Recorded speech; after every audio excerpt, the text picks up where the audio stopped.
ഓം നമോ ഭഗവതേ വാസുദേവായ. ശ്രീമന്നാരായണീയം ദശകം 25 ശ്ലോകം 10.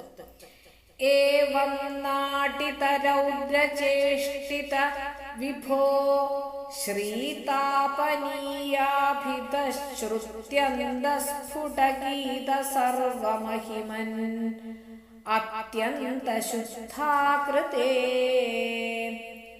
തത്താദൃങ്നിഖിലോത്തരം പുനരഹോ കസ്ത്വാം പരോ ലംഘയേത് പ്രഹ്ലാദപ്രിയ ഹേ മരുത്പുരപതേ സർവാമയാത് പാഹി മാം. പ്രഹ്ലാദപ്രിയ ഹേ മരുത്പുരപതേ സർവാമയാത് പാഹി മാം. പ്രഹ്ലാദപ്രിയ ഹേ മരുത്പുരപതേ സർവാമയാത് പാഹി മാം. സർവത്ര ഗോവിന്ദനാമ സങ്കീർത്തനം. ഗോവിന്ദ ഗോവിന്ദ. ഏവം നാട്ടിതരൗദ്രചേഷ്ടിത വിഭോ ശ്രീതാപനീയാഭിതശ്രുത്യന്തസ്ഫുടഗീത സർവമഹിമൻ അത്യന്തശുദ്ധാകൃതേ. ഒന്നര ലൈൻ ചേർത്ത് വാശിക്കലാം.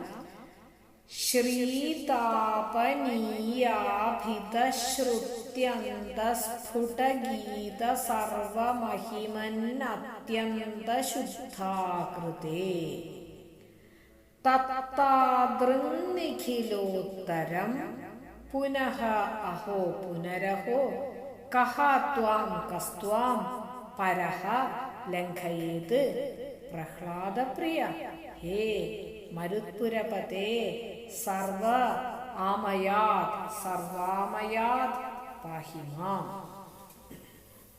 ഹരേ കൃഷ്ണ. ഇങ്ങ 10வது ஸ்லோகம் ஆரம்பிக்கிறதையே பட்டதிரி என்ன சொல்றாருன்னா, ஏவம் നാട്ടിതരൗദ്രചേഷ്ടിത, ഒരു നാട്യമാടത്തുക്കാ വേണ്ടി നിങ്ങൾ ഒരു இந்த மாதிரி ஒரு சேஷ்டை ஒரு வேஷம் போட்டு வந்திருக்கள். ரௌத்ரமான ஒரு வேஷத்தை போட்டு வந்திருக்கள். எதுக்காக? துஷ்ட நிகிரகத்துக்காக.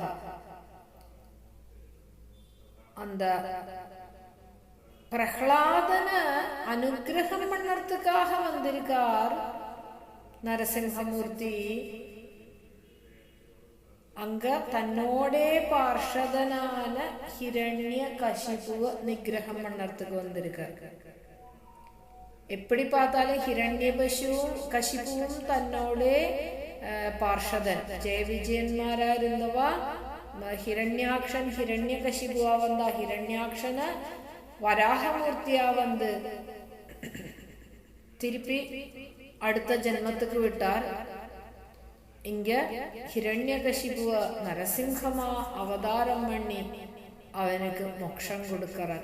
ഭഗവാനെ പാത്തുന്തേ മരണം, ഭഗവാനോട് മടിയില പടുത്തുന്തേ മരണം, ഭഗവാനോട് കയ്യാല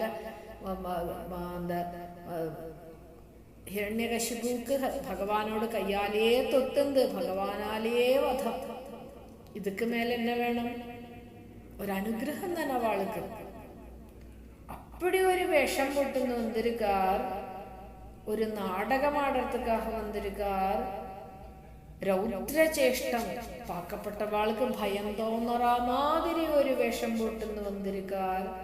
ஆனா ഭഗവാൻ എപ്പടി അത്യന്ത ശുദ്ധാകൃതേ. നരസിംഹോപാസക നിറയെ പേരുണ്ട്. വല്ലരും ഭഗവാനെ പാക്കത്തെ ഭഗവാൻ അപ്പട്ടി ഒരു കരുണാവത്സലൻ. കാരുണ്യം ഭഗവാന്റെ ഒഴുകുമോ. அப்படி சுத்தமான ஆகாரத்தோடு கூடின ஹே பகவானே, நிருசிம்ஹதாபனீயங்கிற ஒரு உபனிஷத்தே இருக்க. அந்த உபனிஷத்துல ஸ்ரீதாபனீயாபித அப்படிங்கிற ஒரு ஸ்ருதி, ஒரு உபனிஷத்து. அதுல ரொம்ப ஸ்பஷ்டமா சொல்லியிருக்காளாம், ஸ்புட கீத சர்வ மகிமன் விபோ. பகவானோடு, அந்த நரசிம்ஹமூர்த்தியோடு மகாத்மியங்கள் என்னெல்லாம் ஆக்குங்கிறது ரொம்ப വ്യക്തமா எழுதியிருக்காளே.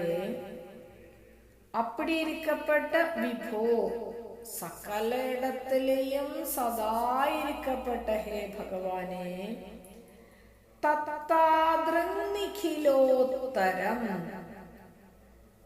തത്താദൃക്കുന്ന ரொம்ப അനുപമമാനത്, ரொம்ப വിശേഷമാനത്, സർവോത്കൃഷ്ടமான துவாம் நீங்கள் புனக பரஹ கஹா லங்கயேது அஹோ. எப்படி உங்களுக்கு அப்படி சுத்தாகிருதியான உங்களுக்கு இன்னொராளை ஆக்கிரமணம் பண்ணி வதம் பண்ண முடியுமா? இங்க ஆக்கிரமணமோ வதமோ அல்ல பண்ணிருக்கிறது, பகவான் அனுகிரகமாக்கம் பண்ணிருக்கார். പ്രഹ്ലാദനുക്കാനാലും അനുഗ്രഹം, அந்த ഹിരണ്യകശിപുക്കാനാലും അനുഗ്രഹം. ജയവിജയന്മാർ അങ്ങേത് വർത്തിയെ ചൊല്ലറാ, ഭഗവാനെ എങ്ങൾക്ക് എത്ര കഷ്ടமான ഒരു ജന്മം വേണമെന്ന് ആയിക്കട്ടും, ആനാ ഭഗവാനെ പാത്തന്തേ എങ്ങൾക്ക് മുക്തി കിടക്കണം. അപ്പൊ ആദ്യത്തെ ജന്മമാക്കും ഹിരണ്യാക്ഷൻ ഹിരണ്യകശിപു. അവൾക്ക് இன்னும் ரௌத்ரவும் அந்த ராஜசபாவம் ரொம்ப ஜாஸ்தியாയിരിക്കും. அடுத்த ஜென்ம ராவண கும்பகர்ணன், அதுல வரத்த இதே விட கொஞ்சம் கம்மியாகும் அந்த ராஜச സ്വഭാവം. അടുത്തതിൽ ദന്തവക്ത്രനും ശിശുപാലനുമാക അടുത്ത ജന്മ, അതിൽ ഇന്നും കൊഞ്ചം കൂടി കമ്മിയാകും. அந்த 3 ജന്മാവോട് അവ തിരുപ്പി ഭഗവാന്റെ പോയി ചേർന്ന. നമ്മൾ இந்த ഹിരണ്യാക്ഷൻ ഹിരണ്യകശിപു എല്ലാം രാക്ഷസ ചൊല്ലറും. அந்த രാക്ഷസ ജന്മമാനാ കൂടി അവ 3 ജന്മത്തിലെ കരയേറിയുള്ള നമ്മളെല്ലാം എത്ര ജന്മം എടുക്കണം? ഹേ പ്രഹ്ലാദ പ്രിയ, പ്രഹ്ലാദനക്ക് പ്രിയനാന ഹേ ഗുരുവായൂരപ്പ, ഹേ നരസിംഹമൂർത്തേ, മരുത്പുരപദേ ഗുരുവായൂരപ്പ, മാം സർവ ആമയാത് പാഹി, എന്നോട് എല്ലാ രോഗങ്ങളിൽ നിന്നും എനിക്ക് മുക്തി തരണമേ. പ്രഹ്ലാദന് ഭക്തന്മാരിൽ അഗ്രഗണ്യനാ വെച്ചിരിക്ക. പ്രഹ്ലാദ, നാരദ, പരാശര, പുണ്ടരീക, ഗുരുവാന, നാരദർ കൂടി 2வது സ്ഥാനകത്തേക്ക് താനും ഇരിക്കാർ. മുതല്ല പ്രഹ്ലാദന് സ്ഥാനം കൊടുക്കറ ഭക്താളോട് ലിസ്റ്റില്. அப்படி இருக்கப்பட்ட ஹே ഗുരുവായൂരപ്പ സർവ ആമയാത് പാഹി, എന്നോട് എല്ലാ രോഗങ്ങളും ഇല്ലാതൊക്കെ ആക്കണമേ ഭഗവാനെ എന്ന് പ്രാർത്ഥന பண்ண. ഹരേ കൃഷ്ണ.